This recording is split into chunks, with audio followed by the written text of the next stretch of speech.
అందరికీ నమస్తే అండి. Welcome to my channel. అందరికీ ముందుగా ఉగాది పండుగ శుభాకాంక్షలు అండి. ఈ ఉగాది పండుగకి ప్రతి ఇంట్లో దేవుడికి ప్రసాదంగా ఉగాది పచ్చడి తయారు చేసుకుంటాం కదండి. అది ఎలా తయారు చేయాలో వీడియోలో చూపిస్తాను చూడండి. వేప పువ్వు అండి, పూత పువ్వు ఉంది కదా, అలాగే మామిడి పిందెలు మాత్రమే తీసుకోవాలండి. బాగా పెద్దవి టెంక కట్టుండేవి తీసుకోకుండా ఇలా పిందెలు తీసుకోండి. అలాగే వేప పువ్వు తీసుకోవాలి. ఈ పువ్వు అంతా ఇలాగ నీట్గా ఒలుచుకోండి. చూడండి, వేప పువ్వు అంతా ఈ విధంగా ఒలుచుకొని కొంచెం చేత్తో నలిపితే కొంచెం విడిపోతాయి రెక్కలన్నీ. అలాగే చూడండి, మామిడి పిందెలో టెంక కానీ కట్టలేదు కదా, ఇప్పుడు ఇవన్నీ చిన్న ముక్కలుగా కట్ చేసుకొని పక్కన పెట్టుకోండి. 2 మామిడి పిందెలు తీసుకున్నానండి చిన్నవి.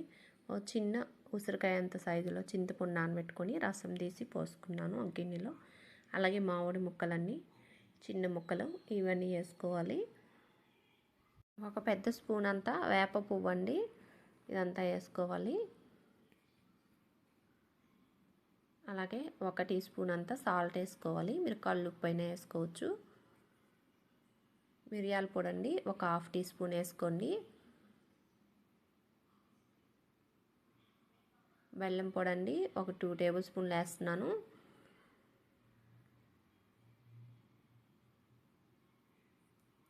అలాగే కొంచెం చిక్కగా కావాలన్నా అలాగే ఉంచుకొని కలుపుకొని దేవుడు పెట్టుకోవచ్చు. కొంచెం పలుచగా కావాలంటే ఇలా కొంచెం నీళ్ళు పోసుకొని ఇలా పలుచగా చేసుకోవచ్చండి. 6 రకాల షడ్రుచులతో కూడినవి ఈ ఉగాది పచ్చడి తయారైపోయిందండి. కొంచెం నీళ్ళు పోసుకొని స్పూన్తో అంతా కలిపేసుకొని దేవుడి దగ్గర పెట్టుకొని పూజ చేసుకోవటమేనండి.